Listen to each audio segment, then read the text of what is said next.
Hello, everyone. Okay, so normally I would welcome you back to Radiant Resilience, but this is going to be my first episode for our book club. I'm still not sold on this name, but ChatGPT was giving me all sorts of recommendations. And then it was like, but people may not know what that means. And I'm like, all right. Context clues. Yeah, so for now, we're going to call this the Radiant Resilience Book Club. And forewarning for anyone who is listening to this, there will be spoilers. There will be very real and raw conversations about books. So if you're not ready for that or the books we will be talking about, please check the descriptions for the books that we're going to be talking about so you don't get spoilers if you haven't read them. Avert your Hi. ears. Yes. So, with me to have this conversation today is my book bestie, Kaylynn Bringhurst. Welcome, friend. How are you? Thank you. I'm good. How are you? I'm good. I'm so excited for this. Kaylynn, I used to do Kaylynn's hair when I was in Castle Rock still. And we just used to always talk books and still talk books all the time. And so I think you're the one that got me onto the romantasy books first. I Or might have. you were at least like the catalyst for pushing me that last little bit I needed to get on that train. I have converted a few. I have a few bets in the ether that it's sort of like this weird intro period that you do with people when you find out, especially like I've converted some folks. I work in corporate, and it's like this weird sort of I enjoy reading, and it's like I enjoy reading too. Like what type of books do you read? Or tell me like what you're reading right now is what I usually start with, because you can usually gauge a pretty quickly what someone's interested in. And I think I had posed that question to you early in one of our appointments, and we were talking about it, and I knew you were kind of in the fantasy world, and I was like, "So have you read Throne of Glass?" Like that's always my like intro, and then that's how I start a little mini Throne of Glass cult, which I'm very proud to have been a part of and cultivated and converted people to, because, as you know, that's my favorite series of all time. So I will Yeah, never so not yap about books and yeah, Throne of Glass. it was kind of funny because I was very anti the romantasy world for a long time Mhm. because I was such an avid sci-fi fantasy reader for so long. And I was like, man, I don't really need to read romance mixed with, fantasy. And I put it off and put it off and put it off. And then actually, my husband also one day was like, Tawny, there's a reason it's popular right now. And I'm Mhm. like, he's like, it's probably good.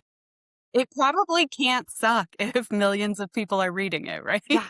Now, okay, let me ask you a question before we dive into all the things. Were you always a reader before this genre, or did this genre pull you in? I love this question. My mom, growing up, was an avid reader. She kind of traverses across many genres, but I just always had this instilled in me reading thing, and also aging myself. But it was the 90s. It was before tablets and fun so For I sure. entertained myself at restaurants or in areas where my parents were like, you need to be quiet and behave yourself, with books. And so I was an avid reader, and elder millennials will remember. And maybe you participated in this too, Tawny, growing up in Colorado, but the Pizza Hut Book It challenges where you would Gosh, I get, forgot about how those. could you forget? Those are like formative to who I am the things that I would do as an adult to be able to be incentivized that way. Like, I don't need an incentive Mm, anymore, but still, knowing that if you read a really big, like, chapter book, that you would get a free pizza. I probably had free Pizza Hut pizza for a year just because I was always getting those free book it challenge things. Also, at my school, elementary school, there was like a whole year long reading challenge. And if you read like above your grade and like bigger books and harder vocabulary and things, you could win a prize. And me and my best friend won a limo ride and lunch with our vice president or vice principal. Sorry, still corporate, vice principal at the time. And which now, like as an adult, I'm like, what a lame prize. I think we went to Burger King. But when you were like 10, it was pretty sick. yeah. So I always grew up reading. And then I think there's this phase that many of us, especially women, as we grow older, as we are moving into our careers, where most of us kind of get away from that. Like I was reading for school, And I just felt like I didn't have capacity for like anything else beyond that. But I had this avid love for reading my whole life.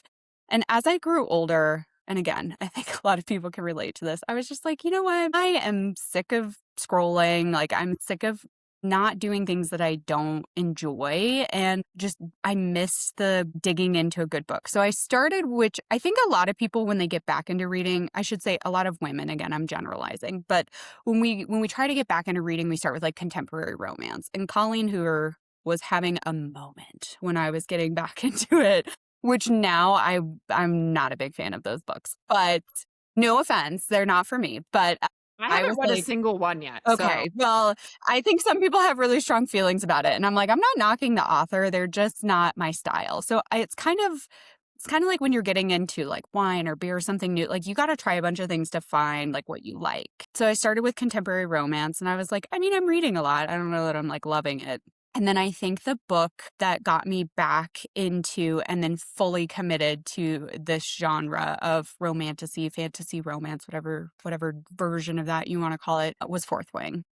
Fourth Wing is a gateway drug. I think everybody who has read it knows. And then it's either starts with ACOTAR or Fourth Wing. I feel like that's usually the intro series because they're pretty digestible, they're palatable. Fourth Wing has dragons, which is so fun, and especially coming out of like Game of Thrones era, I think it was really having a moment. And ACOTAR is just like really easy, and I would say ACOTAR is more romance forward with some action. So I started there and then I was like, this is fun. Like I enjoy reading again. Now I'm going to find every book in this genre and digest them and enjoy them. And that is where I am now.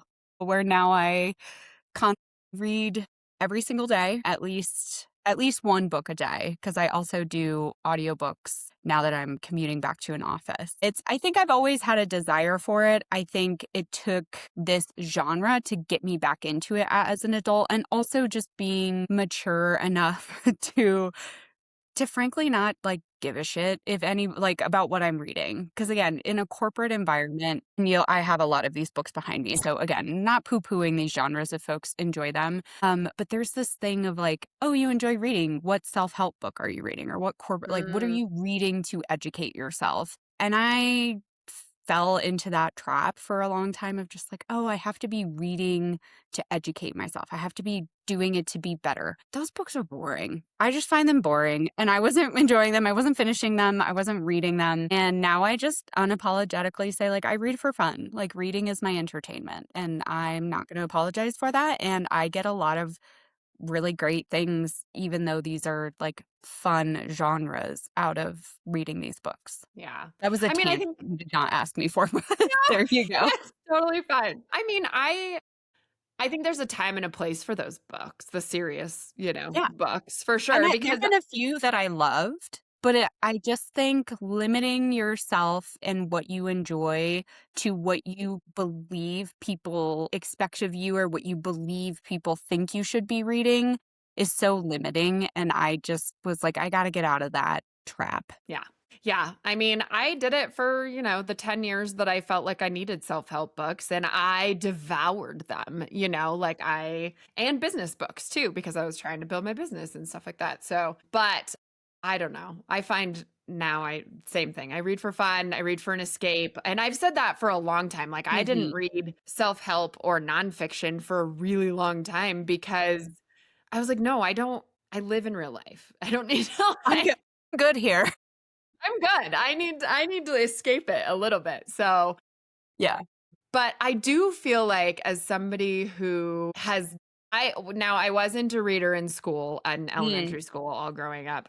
In fact, my parents called me the Spark Notes queen in high school because and that's dating myself You're if like, I anybody can knows what find Spark it. Notes is. Yeah. They'll tell me what I need to know. Yeah.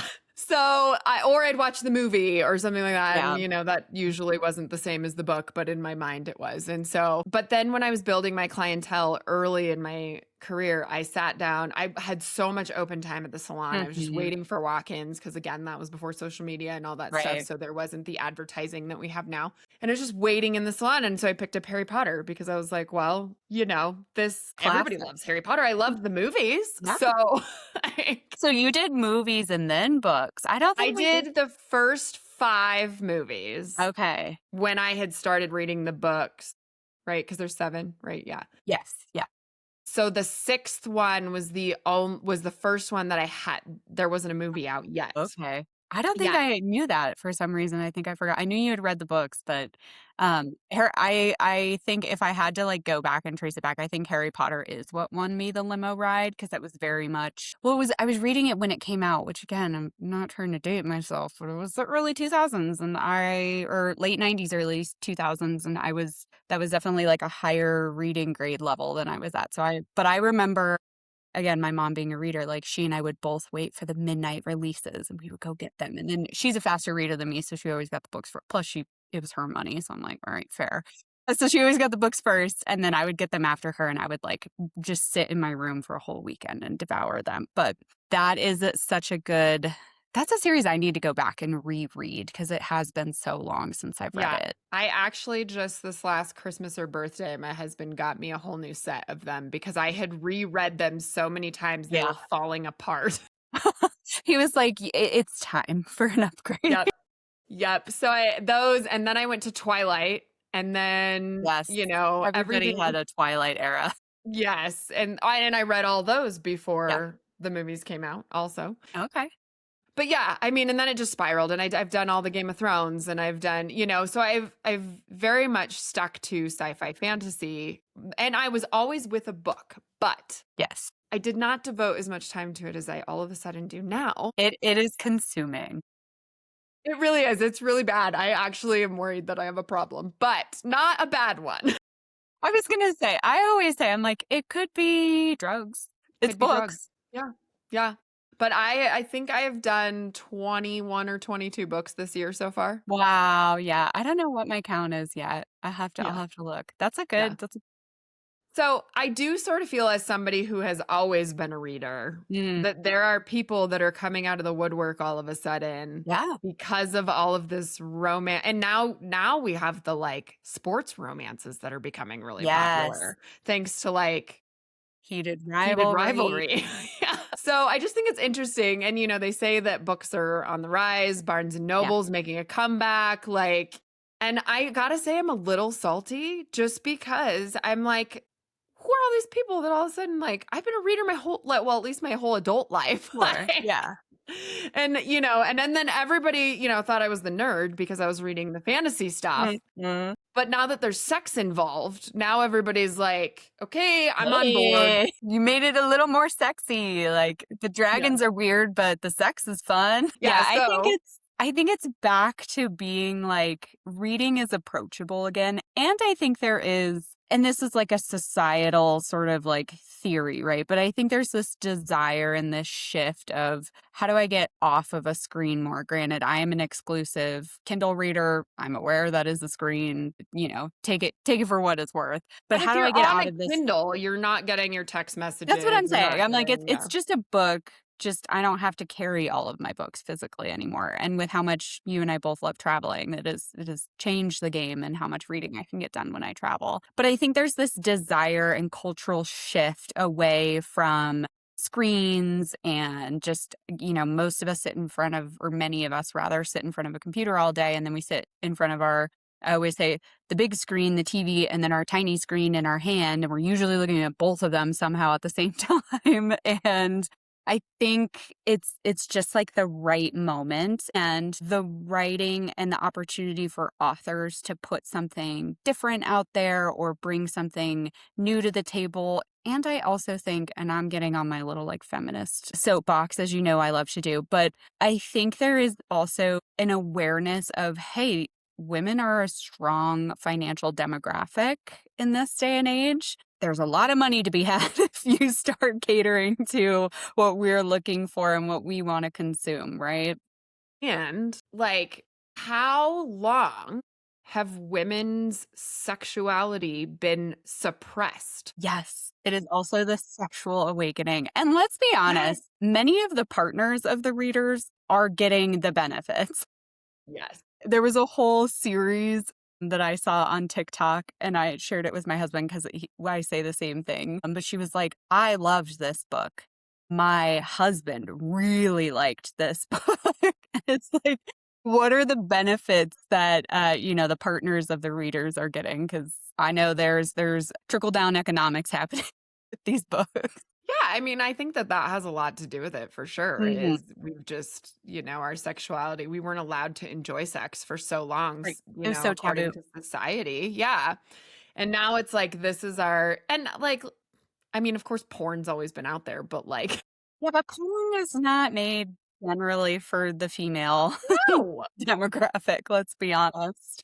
No, and I think that for women it's so much more emotional and we want the story and we want the whole thing, it's not We just want the watching sex. plot, we wanna be immersed, we wanna be attached to the characters, and not always, like, again, the generalization here is for some women, that's not the case, but I think more than anything, it's also more often than not, these popular books that we're talking about in these, romantasy genres are written by women, for women, about women, and it's about women characters who are complex and they are strong and feminine and sexual and, all the things that I think we as women know, but haven't been able to be every facet fully in our day to day lives. And we're getting to experience that and be like immersed in it. And also, there's some like cool magic and shit. I Like, mean, who wouldn't yeah, want it? I would love magic. That sounds so fun. magic and dragons and all And the and things. guess what? You're getting it the women's getting an orgasm every time. Men should be reading these books. They're Yeah, they tutorials should be in getting here, tips from these books. right? Yeah. So, anyways, I started with ACOTAR and then did Throne of Glass. And then I think I did Fourth Wing after that. And That's right, then I I did remember. Crescent City and so on and so on. And now it is a massive problem that I have discovered this genre that I love. So, yeah, those were my gateway ones. And yeah, I can't say enough about Fourth Wing. Like, love Ugh, you, Rebecca Yaros. Please come to my house because you live near me. So I would love to be friends with Rebecca Yarrow. I would love to just see her somewhere. I'm like, every time I'm out, I'm like, is she here? Is she here? Is she here? Keeping your eyes peeled. I know But she's around. yeah, yeah. So yeah. So that is kind of our background stories for books. So I think Kaylynn and I are on very similar paths at the Mhm, moment. There's a few that you've read that I have not read, mhm. but I think we're going to start our first deep dive with First of many. first, Direbound and Furybound by Sable Sorensen. So, would you like to start of your overall thoughts on those, first of all? Yeah, I can start. I don't know, I feel like I kind of have a hot take on this series. I will say, I will preface your audience with the fact that I tend to be, and I've discovered this about myself with all the books that I've read, like second books, I have a really hard time with that. I feel, and I understand that they have to be plot heavy, and usually they're like in the middle of like the big bad problem that we're solving or whatever. But man, I just have been feeling like, and not in every series, but in a lot of series, the second book is just more difficult for me to get through, or I just don't enjoy as much. So hot take, I did not love Fury Bound. I I enjoyed actually it. agree with you on this one. Okay, I'm sure. I feel like if we talk about the three books that we're talking about, we're gonna have some that I think on each one we either agree or we're completely opposite ends of the Yes. spectrum, which is Yes. fun because I love being wrong and hearing other opinions because I think it's so great that we can be reading the same content and intaking it and having very wildly, sometimes wildly different experiences and Yeah. opinions about Yeah. it. I think that's also what makes books beautiful is you get to interpret them differently. So what I did really enjoy about this series overall is I'm a dog lover. I know you're a dog lover, but the wolves, they were the best. Such a cool change of pace, Yes. right? It was a Because breath of fresh air in a world of like a lot of dragon and yeah, fae. it's dragon heavy for sure, fae heavy. I did love, I'm gonna throw this out there. We didn't talk about this, but like the vampire aspect of Yeah. Quicksilver.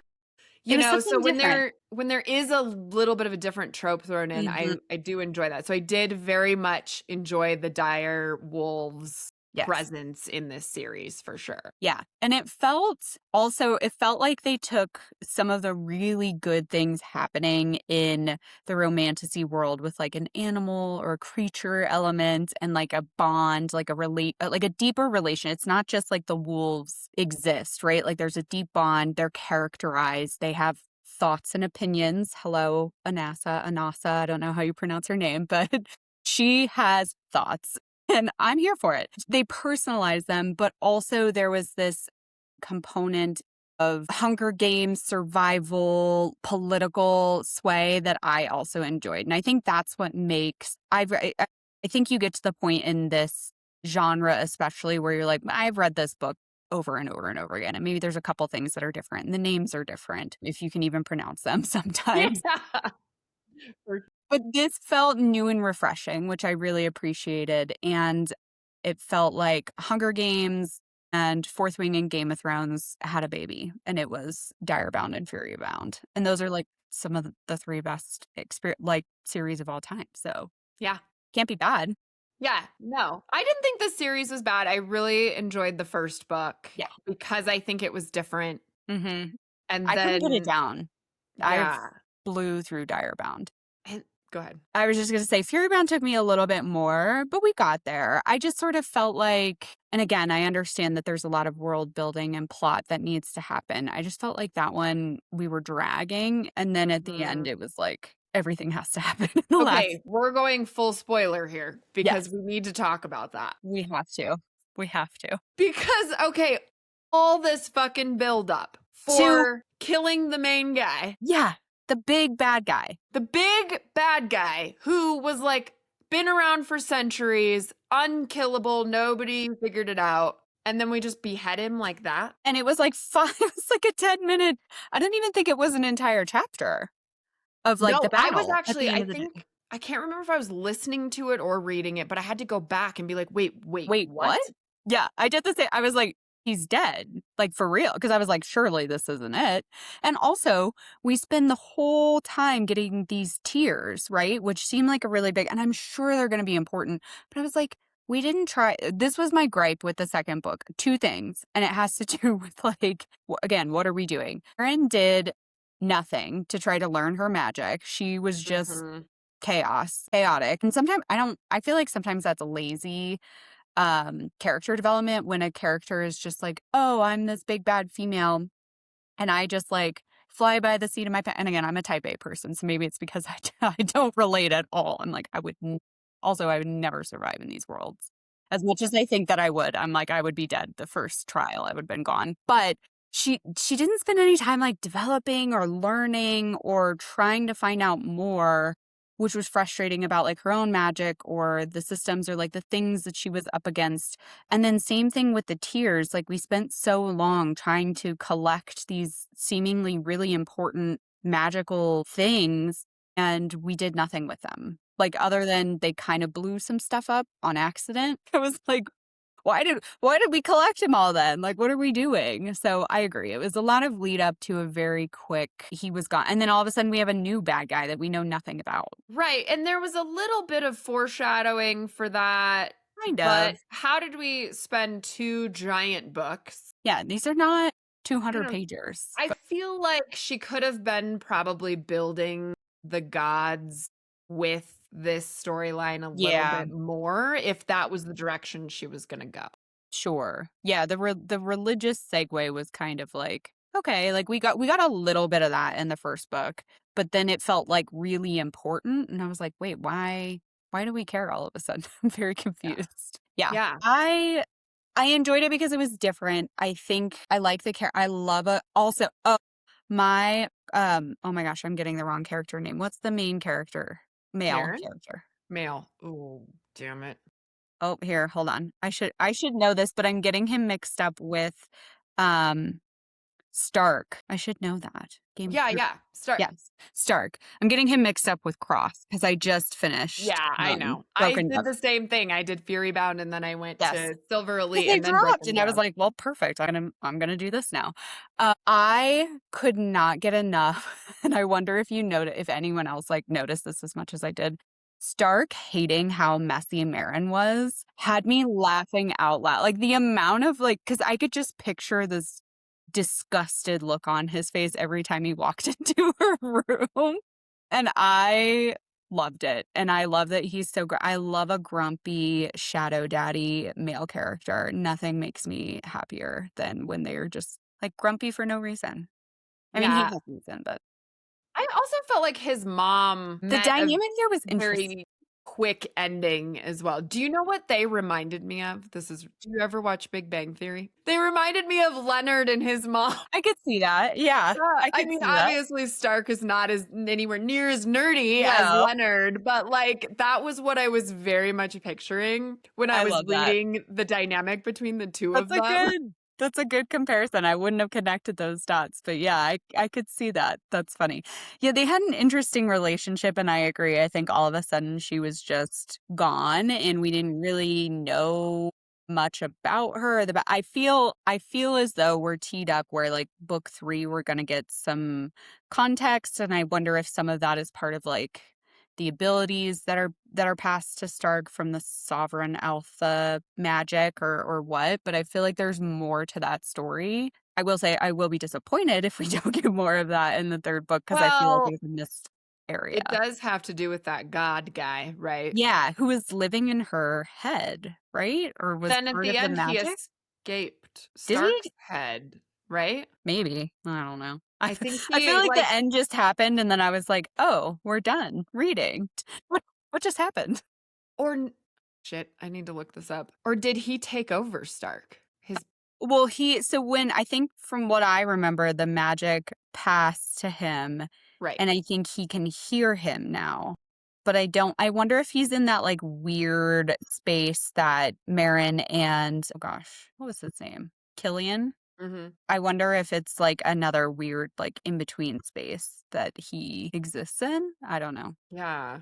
Let's see. Here we are talking about this series and being like, how did it end again? Okay. So after Killian dies, Stark falls into a trance-like state and becomes compelled by Nocturne's influence. The twist is that Stark's family was never truly serving the Sturmfrost bloodline the way everyone believed. Instead, his bloodline has apparently been tied to Nocturne's plans for generations. Stark wasn't consciously betraying Marin, but everything he did to help her claim the crown may have been part of Nocturne's long game all along. Okay. Yes, I remember now. Yeah. Oh no, we accidentally released an ancient god. I love ChatGPT. What a Nocturne's prison is broken. The true enemy is finally loose, and Marin realizes the entire conflict with Killian was only the beginning. How many books are supposed to be in this series? I thought it was a trilogy. oh. And now I'm like, will it be more? You never know. Well, we'll probably get like a novella in the middle. Don't get me started on novellas. I'm very cranky about novellas right now. I agree. Especially for like incomplete series. Yes, that is my biggest So complaint. frustrating. Okay, Yes. as somebody who's okay, we're gonna go on a tangent for a minute. I love a tangent. You know me. Huge Game of Thrones fan. Everyone knows that George R.R. Martin's dropping the ball there. Yes. Have you ever read the King Killer Chronicles by Patrick Rothfuss? No, but I've heard really good things. Amazing. Okay. Yeah. The first 2 books, Name of the Wind and A Wise Man's Fear, Okay. supposed to be a trilogy. Been 20 years since book 2 came out. Oh my gosh. So same thing. He has written 2 or 3 novellas of that series and not written book 3. And not the 3rd book. Yeah, it feels like a cop-out. It's like, oh, I can't give these people the actual thing they want, so I'm going to give these tiny little books to satiate them to get me a little bit longer. That's what it feels like. I feel like, and again, I'm a feminist, so I'm like, I feel like these are things only male authors can get away with, George R.R. Martin and this author. But the Kindred series, the Burn of the Everflame. Yeah. Have you read that one? I haven't read those yet. Okay, we're not going 20 years, we're like 2. But it's supposed to be the last book of the series. And no shade on Penn Cole, the author, but a little bit of shade because it's been a long time, like a little bit, like in a loving way. Well, we've been waiting forever, and there was a time where she was, like, releasing just, like, special editions of the same book, and I'm like, "Nobody wants everybody wants this last book," and from what I understood, like, it was written. It was just a publishing issue, which I'm not an author. I could never do what these people do, but it sort of to me felt like a missed, like, strike while the iron's hot, and if the book is written, like, why is it taking this long? Now, it's coming out supposedly because again, the date has changed, I think, no less than 7 times, but it's supposed to be coming out this fall, and I have a friend who we buddy read that series, and she was like, "If this 4th book does not come out, I will flip a table." Like, I'm so done waiting for this series, but there's so much that goes into it, and again, to then just not have a bunch of people either hating what you wrote or loving it, and I couldn't imagine being on the receiving end of that, but Sure. sometimes I just think 20 years in between series and then thinking a novella is gonna, like, satiate people is just completely unreasonable. I love a novella as, like, a prequel or, Yeah. like, if we're in a series where we only have, like, one main POV and then we get, like, someone different, that's Yeah. fine, but Yeah. if that's, like, what's keeping the story and the plot going, hard pass every time. I'm still gonna read it, but I'm not gonna be happy about it. Yeah, I don't know. It's so frustrating for me. And let me be clear that like the reason I'm frustrated is Yeah. because I love these Love it books. so much. I Right. love it so much and I'm just being let down and I would almost rather just have what they have to put out. I don't Yeah. even care. I'll take what you can give me. Please. Yeah. Please just give it to me. Yeah. So I and same thing with the King Killer Chronicles. I've reread Mhm. it so many times because they're like, it's coming this year. I'm like, great, I gotta get my reread in. Reread them. And then nothing. We Yeah. may have not. I don't know. And so I'm gonna be honest with you. I've got a little PTSD right now with Callie Hart and that I announcement that came saw out the other that. day. I I'm know. I like, saw that. we're pushing it a year. A whole year. What if we push it another? I mean, and again, I absolutely respect that she's had some mental Yes. health issues. I Absolutely. don't want her to rush it by No. any means. I want a No. good product, but I'm telling you, I'm like, this is how it starts. Yeah, it feels like a slow moving train wreck with the first delayed release of a book. It certainly feels, and again, I think it's just because we've seen this story before with it getting delayed and delayed and delayed, and it's just so heartbreaking because again, we just love it. I would rather her take her time because I did not love Brimstone. I didn't love it. Again, I'm really hard on a second book. I'm sorry. Second books for me are just like I don't know. The end of that one was also, I feel like, maybe along the same lines Yes. as Fury Bound a little bit because I was like, wait, what the fuck? Where did all these? Yeah. Who's this? His dad's the What's going dragon person in the what why the are fuck? there trees? Like, what's happening? Yeah, I did the same thing. I was like and then the whole time I was just mad because I was like, "If they kill the fox, I'm gonna riot." Like, I was but then I was mad because I was like, "You have this power to give, like, a piece of your soul, and you gave it to the fox?" Like, I really Mm, loved the fox of too, but course. it felt a little I mean, I can't say I wouldn't have done the same, but it felt a little anticlimactic. Yeah. But yes, that book was another one where I'm like, if we're spending and again, these are not small books. So I'm like, No. we're spending hours, days even in like the whole first 80% of the book with like things happening, but like nothing happening at the same time. And then all of a sudden it's 20% of like everything is happening and then it's just over. And then we have to wait 2 years. Yeah. Like Yeah. just such a cock block. I hate it. It's funny because in the past, I've never been the person that was up on the newest outcoming books, like Mm. ever, Yeah. until recently. And so, like, this whole like waiting for the next one to come out is like a new concept for me. Mhm. And And it is it's so tough. And annoying. because I have, like, we were talking before we hit record about our memories with these books. And Yes. like, That's my thing. I'm like, I'm getting old. I don't yeah. remember all these people and you spell their names weird and I don't remember and there's all this lore and then I gotta reread this shit again. And we don't like always, I don't know. I just don't always have time for another No, reread. I I want I to read the never new have book. time. Again, I'm still gonna do it, but I don't have Yeah. time. That's why my trick for a reread has been audiobooks. That has been my Yeah. version because I have a hard time. I have done a couple of just brand new audiobooks. But I just comprehend better reading. And 9 times out of 10 with an audiobook or a podcast, it's kind of that passive form of entertainment, right? Like I'm driving or I'm cleaning or I'm doing yard work or I'm whatever thing I need to incentivize myself to be doing. So I listen to something that I enjoy because it's something that I don't enjoy.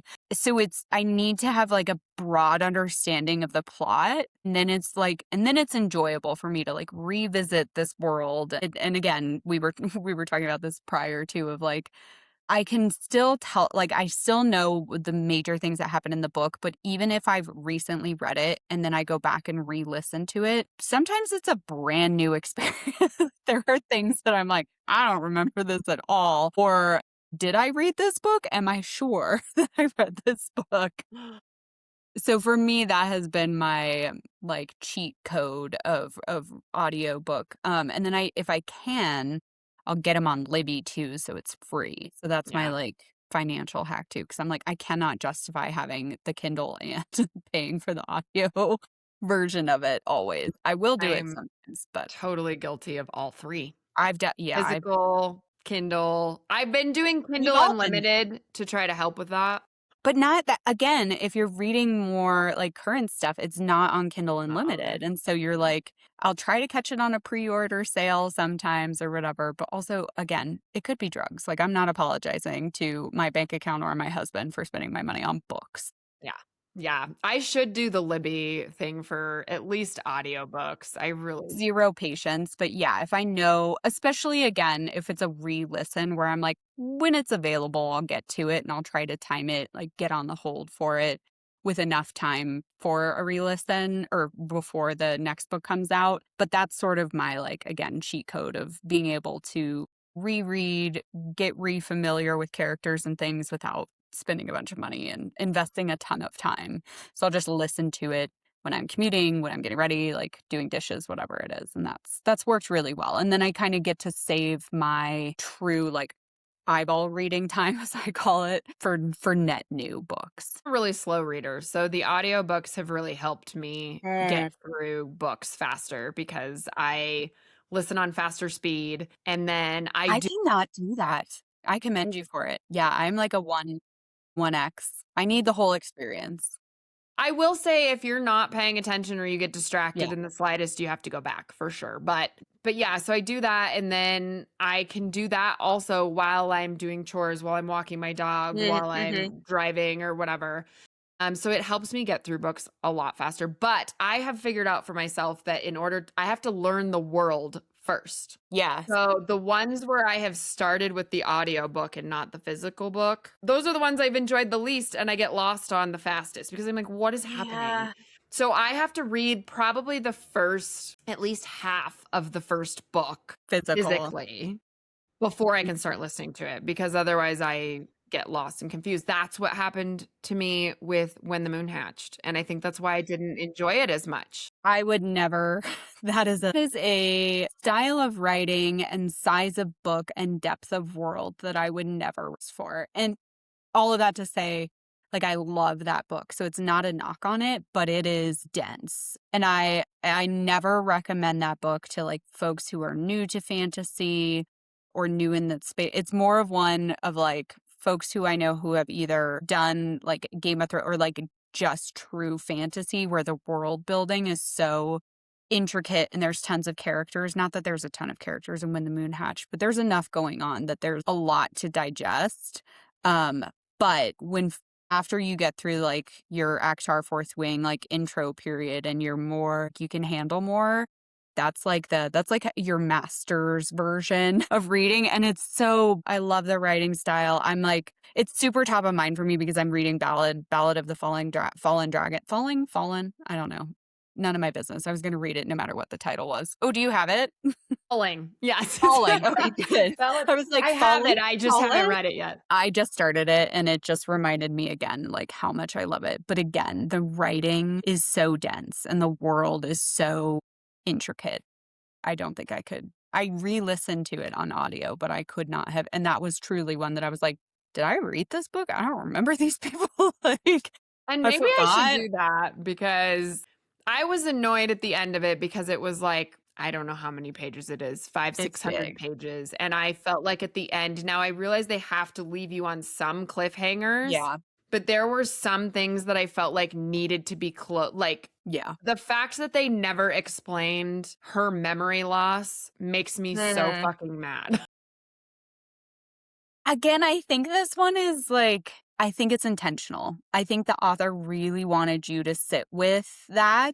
Yeah, but 500 pages of that? I think I don't know. I can't say much without spoiling like the next book, but I truly think that this series will be one that like when it's done, we will think about it for years after because there's so much and the writing style is unique and it does leave a lot of things open for interpretation. And I don't know that we're all going to get like clear black and white answers, but I think some of that is intentional and beautiful in the same way that right the assumption is that Rave our main character has gone through just such extreme trauma that is why her memory and she has buried and repressed all of that so much that and again spoiler alert that she has a whole other personality is a whole different type of person and I think it actually is beautiful that it's sort of left up to interpretation and we're not like necessarily word for word rehashing her trauma, but still able to understand that what she went through was so life altering that this was the only way her psyche could respond. And I think there's something about that is actually really beautiful. I mean, that's definitely very relatable and Sure. very real. And I understand that. But I don't know. I think I just wanted more at the end of it for how big of a book it was Yes. and how much time I invested in reading it. It was an investment. And I was like, man, It's I over. wanted more at the end of this. I agree. That one was definitely one at the end that I was like, wait. But it was enough to like, I will read book 2 because I want to know more about this story. So I think that one's creeping up sooner and sooner on my TBR list, maybe even next. I keep trying to debate between that and I need to read The Knave and the Moth, but right. The Night and the Moth? You haven't read that one yet? Yes, The Night and the Moth. I have not read that one yet. That's a good one. But because the next book comes out later in the year, then I've just been kind of like pushing it because all these other ones are coming out. So I would say do Ballad of the Falling Dragons while like when the moon hatch is fresh-ish in your mind. Yeah. You could definitely, I will say that was the series that a lot of people were like, I need a refresher. So there's tons of great recap, either videos on TikTok or Instagram or synopses that you can just Google. But I think that actually will be a really beautiful segue into Night and the Moth because that's another one. The writings, I mean, Rachel Gillick, like she's amazing. Yeah. You did One Dark Window and Two Twisted Crowns. Yeah, I really liked that. And I thought the magic system was so cool in that one. Mm-hmm. Again, something unique and different and fun. But I really just love her writing style. And I think Ballad of the Falling Dragons will be like a really good segue. Whereas I just had the opposite. I could not wait to get to Ballad of the Falling. I'm just going to call it Ballad now because I keep butchering the name and I'm so sorry if I'm getting it wrong. Because I was struggling through Broken Dove. And I think this is one where we disagree. So good segue. Yeah, I was going to say. Because I am dying to talk about this. Okay, so the writing styles were entirely different between Broken Dove and Ballad of the Fallen Dragon. Couldn't be more different. So for me, it was jarring. It was like, whoa, like I just got thrown off the bus and now I'm on a train. It felt very different. But Silver Elite and Broken Dove. So I'm very curious what you think. Silver Elite ate that shit up. I don't know if I just picked it up at the right time where I apparently had nothing going on in my life or my work life. So I think I read that book in 3 or 4 days. I was doing nothing but reading and I really enjoyed it. Again, it was something different, a little bit more modern. I will say I purposely knew that book, two things. I knew it was controversial, that people either loved it or hated it. And I knew that it was sort of like a new romantasy style for the author.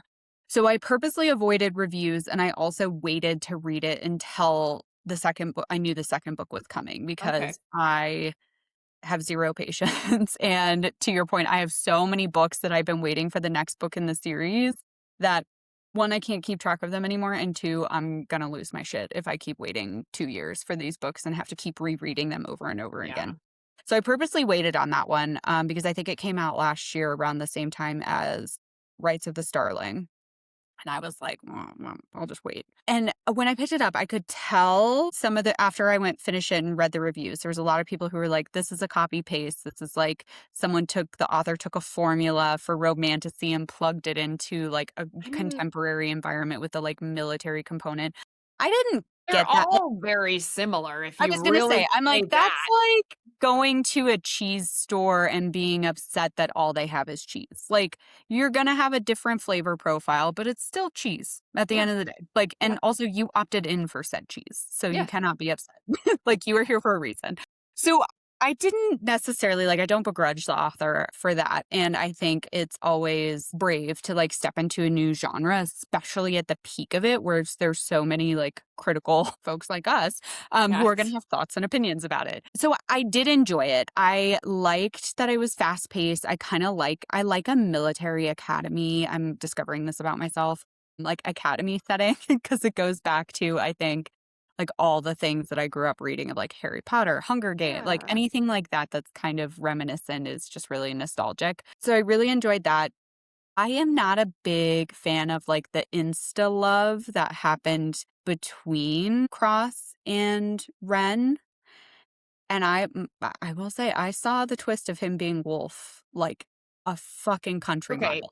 And I'm going to be honest here. I am awful at picking up on that kind of shit. But I do think that fairly early on, I was like, I wonder if that's Wolf. But I Yeah, wasn't like totally sure. sold on it. But I was like, I guess when it finally came out, I wasn't shocked, I Yeah, suppose. So, you were kinda yeah. like, okay, that makes sense." Yeah. Yeah, I have these I call them, like, my book intrusive thoughts, and I wish I could just be, like, a vibes reader, but my mind is never fully, like, I just am I probably could be diagnosed with a lot of things, but I'm, like, in the book, and my mind is constantly thinking ahead in the plot, Okay. whether it's intentionally or not, and so I have the opposite problem you have, where I get almost all twists spoiled by my own brain. And it's so frustrating because I'm like, I'm not intentionally trying to think ahead, but my mind will be like, I think that's this, and then just like flit away. And I'm like, thanks a lot. Like, you just ruined my fun. So I saw that one coming, and I try really hard to just, again, like I avoided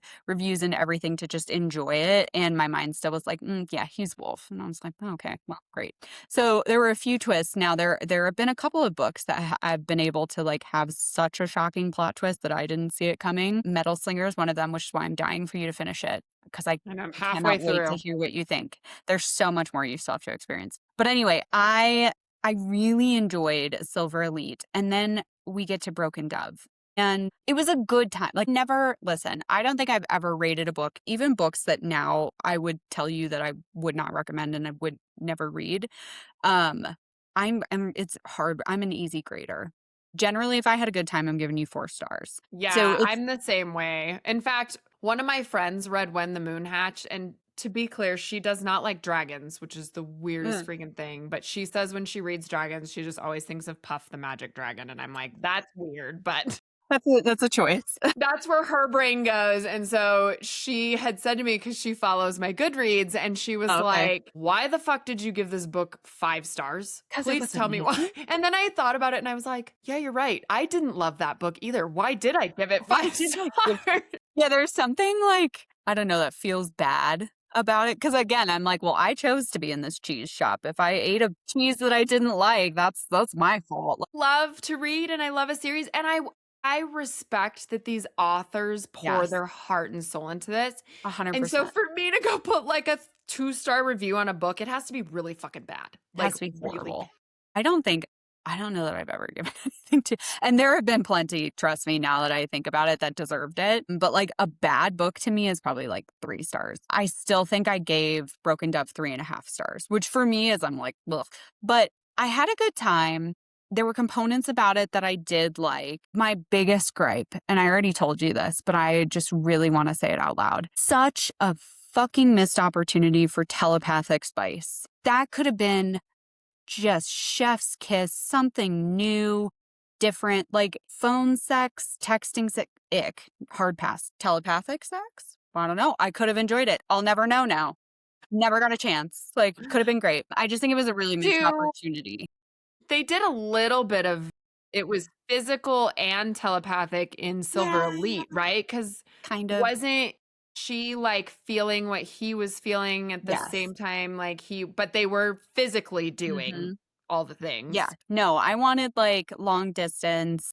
Let's make this relationship work in any way possible and we'll figure it out. She literally has the ability to project, like, she could have projected amazing. Like, I'm like, so I'm hoping book 3 because truly, what a missed opportunity. But I am a big Gray stan. I think he as a character individually is great. Did I like him and Ren together? Not really. Like, I think they both got something really important out of that relationship. And I think the author did a really good job of articulating, like, them learning intimacy and what it means to actually truly love someone, which, let's be honest, other than the like long-term friendship component of Ren and Cross, like there was no it was just like, I really love you and you're really hot and we have great sex. And I'm like, I mean, some relationships have been founded on less, but I would Yeah. like a little more depth. I wonder if something will come into play there for why they linked telepathically as Uh, kids. Like, because, in all of these other books, we have the yeah, matches, we have right. the imprints, The we sort of have like the. faded components. Yeah. So I Yeah. wonder if there will be Maybe. something tied into that somehow. I But hope so. I was very sad. Okay. So I have been comparing this to the Twilight love triangle where Edward is Cross and Jacob is Gray. And in both of those instances, I feel like she's meant to be with Cross, even though I Yeah. don't dislike Gray. And I Yeah. think that there's like chemistry there and there is something there. But to Mhm. me, I'm just like, no, she's supposed to be with Cross. I agree. I was like, this is fun, right? Like, this is a fun thing for her. And I mean, not all fun, obviously. They clearly like trauma bonded over some things Yeah. and learned some things about each other, good, bad, or otherwise. But yeah, it felt like intermission. Like, it felt like this is a placeholder. This is a warm body. But how is she going to approach that now? Like, now she has crash landed with Cross. I know. And Doesn't the even helicopter. realize it, I think. And he said at the end of the book, he was like, Never I gonna will let her never go. let her go. Yeah, I will never let her out of my sight. I'm just wildly nervous. Speaking of novellas, I'm wildly nervous that we're going to get just like a cross POV because we got nothing from, or essentially nothing from him that whole time. And they were gone. I didn't realize this in the moment, but thinking back on it, they were apart for over a year. Yeah. That's a Yeah. long time. Yeah. What was he doing? I know. I wish there were more cross POVs sprinkled Yes. in. I really do. Again, I love my grumpy male main characters, and he's very grumpy. But I loved that book. I'm so sorry. No, I it's feel like when I fine. texted you after, I was like, what was that? And you were like, I loved it. Down. I don't know. And I couldn't tell you because one of my other Yes. friends was like, why did you love it so much? And I was like, I don't know if it was all the fucking shit storm at the end that I couldn't predict. But like, I don't know. I think I really love the characters and the whole thing. I don't know. From the beginning of Silver Elite, I fell into that story very easily. Mm, The style of writing, the characters, the dynamic, the whole thing, the whole world just like really sat well with me. And I could not put that book down. really? I read and listened as often as I possibly. I think I finished it in like 5 days. Oh my gosh. I think it took me, which again, everyone reads at very different speeds, but I think that took me probably like 2.5 weeks, which is Yeah. long for me Yeah. for any book. Yeah, and that one's not a huge one. No. And so Yeah. I was surprised. And part of it was just like I had stuff going on and I didn't. Sure. I will say one thing I've discovered again, I think this is like very much also a journey that you go on of like self discovery. Yeah. Of getting into reading and things like that. A thing that I've learned about myself is I to get into or be really like immersed into a book or a series or a world, I need like a good like couple hours at the beginning where I can just sit and read. And because try to find time during the day, but I work full time in a corporate setting, which unfortunately really cramps my reading style. I need to find it once we find the career path of just getting paid to read, I I need know. on that bandwagon. But anyway, I read every night and the problem I was having was gosh darn it, I kept falling asleep. I was tired. I had so much going Yeah. on. We were doing all kinds of stuff personally. And so I just was getting like such little like micro dose increments of the story, and I think that was part of why it was taking me so long to get into it. And then when I had a few like good sessions of reading, I was able to pick it up. But I still stand by I don't love a book, any book really, but especially like a second book in a series where it feels like we're dragged through this slow moving plot and then we just cram everything in the last couple of chapters. Like that just feels unfair to me. I'm like, Yeah. I've been here this whole time. I'm committed to the journey and it was boring. And now all of a sudden everything's happening. I feel like I just got whiplash and then you're going to make me wait 2 years. Yeah. Like, fuck you. Like, I Yeah. just walk away Do we from it like, have a release date for this book I 3? don't think so, I not don't that think I've so seen. either. Yeah. Yeah. And I don't even know. I think because I had originally read it was going to be a duology, Mm. and I then it love a was like duology. I was like, "Oh, actually, what did ChatGPT tell me? Like that it was written originally as a duology, but the Mm. author might leave book 2 open for a book 3 because that was before Broken Dove came out." Okay. So And it's I was like, wide open door yeah, clears. wide open. Wide So, open.